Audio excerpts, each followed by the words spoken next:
Buenos días, doctor. El día de hoy le voy a hablar sobre el trabajo autónomo 2, que consiste en la primera ley de la termodinámica en un sistema termodinámico abierto y cerrado. En la primera parte nos pide encontrar un artículo científico en el cual se diferencie una variable intensiva que no sea la presión ni la temperatura. En el artículo encontrado se presenta la fórmula matemática para el potencial químico como nuestra variable intensiva de un componente en una solución, etiquetada como ecuación 2 dentro del artículo. Podemos observar la siguiente ecuación. En esta representa la parte estándar del potencial químico del componente I como función de la temperatura y presión. R es la constante de los gases, A sub I es la actividad del componente I y Y sub I es el coeficiente de actividad del componente I.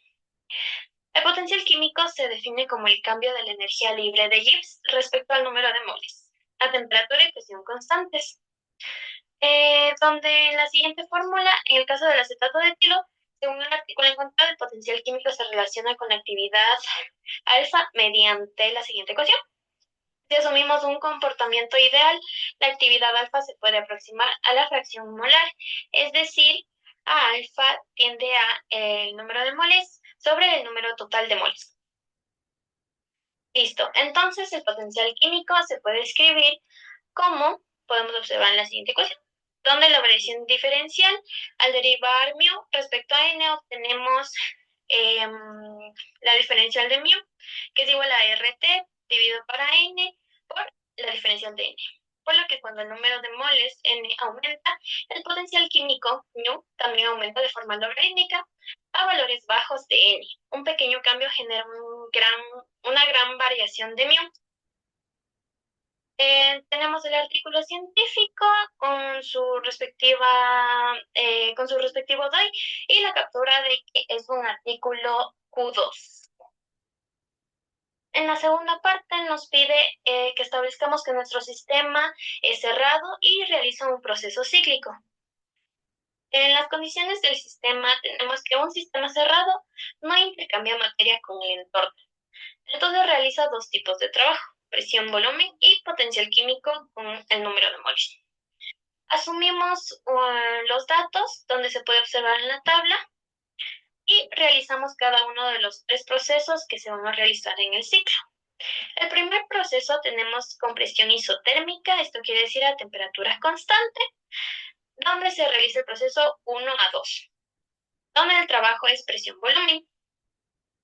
Si realizamos los cálculos con la ecuación determinada, tenemos que el trabajo entre 1 y 2 es igual a menos 864.3 joules. Para el segundo proceso tenemos la variación interna de n, donde el proceso se realiza de 2 a 3. Supongamos un incremento de 0.1 moles que realiza un trabajo químico, en donde el trabajo es el potencial químico con respecto al número de moles. Suponiendo que mu es igual a menos 5.000 joules por mol, tenemos que el trabajo de mu con respecto a n es igual a menos 500 joules. En el proceso número 3 se realiza la expansión isotérmica de 3 a 1, donde el trabajo es presión-volumen. Si calculamos con n es igual a 0.6 moles, tenemos que el trabajo es 1037.6 joules. Resultados del ciclo cerrado, como el trabajo total, se suman cada uno de los procesos que se ha realizado en el ciclo y tenemos que el trabajo del ciclo total es igual a menos 326.7 joules, teniendo en cuenta que el calor total, según la primera ley en ciclo cerrado, que la variación de la energía interna es igual a cero, por lo tanto el calor del ciclo es igual al trabajo del ciclo, entonces tienen el mismo valor de menos 326.7 joules. Para la tercera parte, ahora nuestro sistema va a ser un sistema abierto y también va a realizar un proceso cíclico. Entre las condiciones del sistema tenemos que es un sistema abierto que intercambia materia con el entorno durante el ciclo. Volvemos a asumir datos, como se puede observar en la tabla, y procedemos a realizar los procesos dentro del ciclo. En el primer proceso tenemos la compresión y entrada de materia. En entre el punto 1 y el punto 2, donde el trabajo se realiza entre presión y volumen. Se realizan los cálculos y el trabajo es de menos 953.6 joules. También se debe tomar en cuenta el trabajo por entrada de materia para tener el trabajo total dentro de este proceso. Por lo tanto, se establece que el trabajo de materia es igual a μ por la variación de n, donde el trabajo total es igual a el trabajo de materia es igual a menos 500 joules, se suman estos con el anterior trabajo calculado y tenemos que el total es de menos 1453.6 joules. Realizamos el segundo proceso con la expansión isotérmica entre el punto 2 a 3, donde el trabajo es igual a 1037.6 joules. En el proceso número 3 tenemos la salida de materia isocórico, esto quiere decir a volumen constante. Entonces va del punto 3 a 1. Como el volumen es constante, entonces el trabajo presión-volumen va a ser igual a 0.